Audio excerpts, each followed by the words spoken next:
এদিকে নরেন্দ্র মোদীর পর অমিত শাহের সফরেও ব্রাত্য রইল দিলীপ ঘোষ। রাতে ওয়েস্টিনে ডাক পেলেন না প্রাক্তন রাজ্য সভাপতি। বড় নেতাদের সঙ্গে না ডাকলে আমি যাই না, দিলীপের গলায় অভিমানের সুর। তবে শাহের সাংগঠনিক সভায় যোগ দেবেন দিলীপ ঘোষ। আজকে তো অমিত শাহ আসছেন, ওয়েস্টিনে থাকবেন রাত্রিবেলা, আপনি যাবেন? আপনাকে ডেকেছে? না, বড় নেতাদের সঙ্গে না ডাকলে আমি যাই না। বড় নেতাদের মান সম্মান আছে, তো তারা যাদের ডাকেন তারা যায়। আর আমি প্রয়োজন হলে, আমার প্রয়োজন হয় না কারোর সঙ্গে, আমি তো সংগঠনের কাজ করে নিচে, যখন প্রয়োজন হয় তারাই ডাকেন, আর কি করতে হবে তারা বলেন, সেটা আমরা পালন করি মাত্র। হ্যাঁ, কিন্তু অমিত শাহ যেখানে আসছেন সেখান থেকে আপনার বাড়ির দূরত্ব 1.5 থেকে 2 কিলোমিটার। আগে গেছি, যখন আমি প্রেসিডেন্ট ছিলাম, স্বাগত করতাম, ওনার সঙ্গে থাকতাম। এখন অন্যরা সেই দায়িত্বটা সামলাচ্ছেন, আমরা কার্যকর্তাদের বৈঠকে থাকবো। দেখুন, রাজনীতিতে একটা লোকেদের মধ্যে ট্রেন্ড আছে যে নেতার পেছনে পেছনে ঘোরা, কারণে অকারণে 100-200 লোক দাঁড়িয়ে থাকে সারাদিন, দেখাও করে না, কিছু না। তো এটা একটা কালচার হয়ে গেছে, আপনারা ভাবেন বলতে এটাই ঠিক। আর আমাদের পার্টির যে ডিসিপ্লিন আছে, যে বৈঠকে যে প্রোগ্রামে যেতে বলা হয় কর্মীরা সেখানেই যায়। কোন নেতারা কোথায় থাকবে সেটা পার্টি ঠিক করে, সেটাকে আমরা মেনে চলি, এটাকে আমরা ডিসিপ্লিন বলি।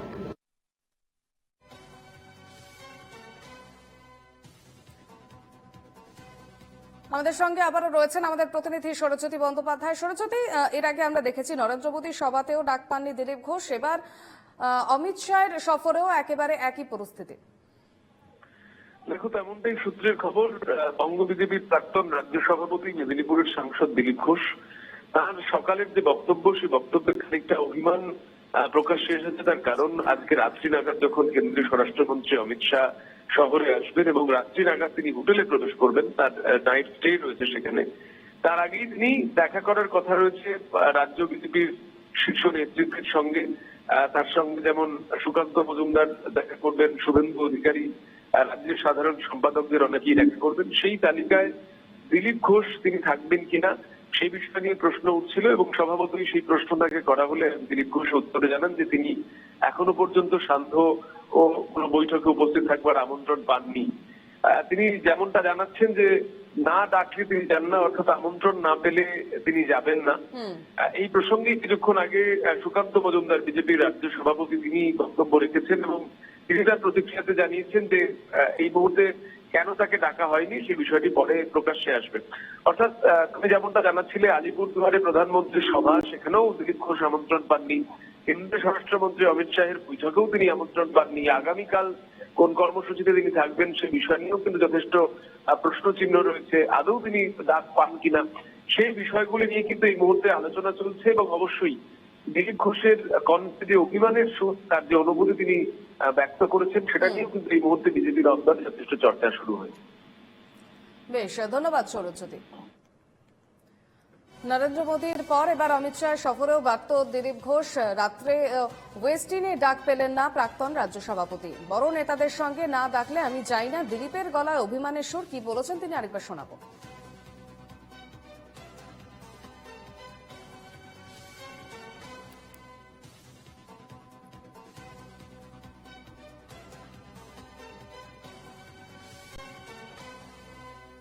আজকে তো অমিত শাহ আসছেন, ওয়েস্টিনে থাকবেন রাত্রিবেলা, আপনি যাবেন? আপনাকে ডেকেছে? না, বড় নেতাদের সঙ্গে না ডাকলে আমি যাই না। বড় নেতাদের মান সম্মান আছে, তো তারা যাদের ডাকেন তারা যায়। আর আমি প্রয়োজন হলে, আমার প্রয়োজন হয় না কারোর সঙ্গে, আমি তো সংগঠনের কাজ করে নিচে, যখন প্রয়োজন হয় তারাই ডাকেন, আর কি করতে হবে তারা বলেন, সেটা আমরা পালন করি মাত্র। হ্যাঁ, কিন্তু অমিত শাহ যেখানে আসছেন সেখান থেকে আপনার বাড়ির দূরত্ব 1.5 থেকে 2 কিলোমিটার। আগে গেছি, যখন আমি প্রেসিডেন্ট ছিলাম, স্বাগত করতাম, ওনার সঙ্গে থাকতাম। এখন অন্যরা সেই দায়িত্বটা সামলাচ্ছেন, আমরা কার্যকর্তাদের বৈঠকে থাকবো। দেখুন, রাজনীতিতে একটা লোকেদের মধ্যে ট্রেন্ড আছে যে নেতার পেছনে পেছনে ঘোরা, কারণে অকারণে 100-200 লোক দাঁড়িয়ে থাকে সারাদিন, দেখাও করে না, কিছু না।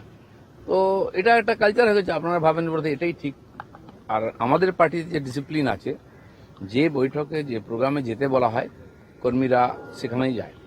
কোন নেতারা কোথায় থাকবে সেটা পার্টি ঠিক করে, সেটাকে আমরা মেনে চলি, এটাকে আমরা ডিসিপ্লিন।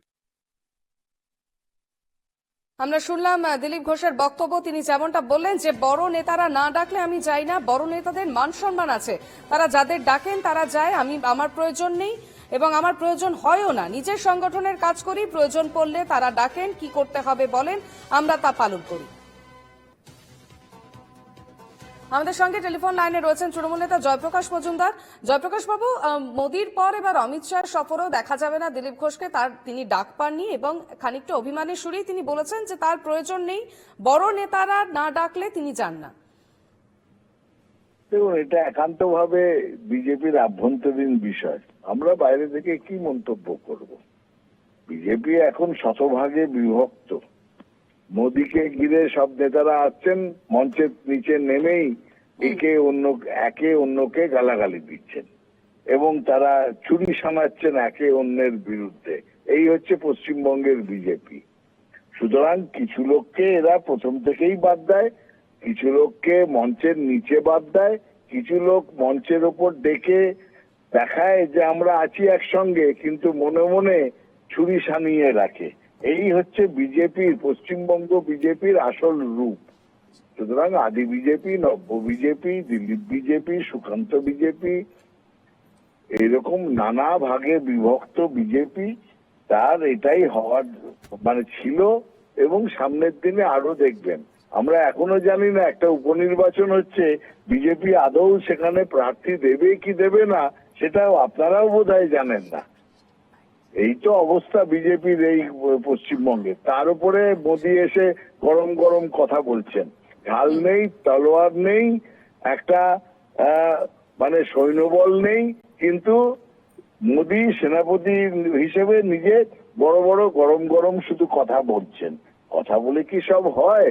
এই পশ্চিমবঙ্গের বিজেপির কোনো ভবিষ্যৎ নেই, এটা দেখে মানুষ বুঝে গেছে। ধন্যবাদ জয়প্রকাশ বাবু।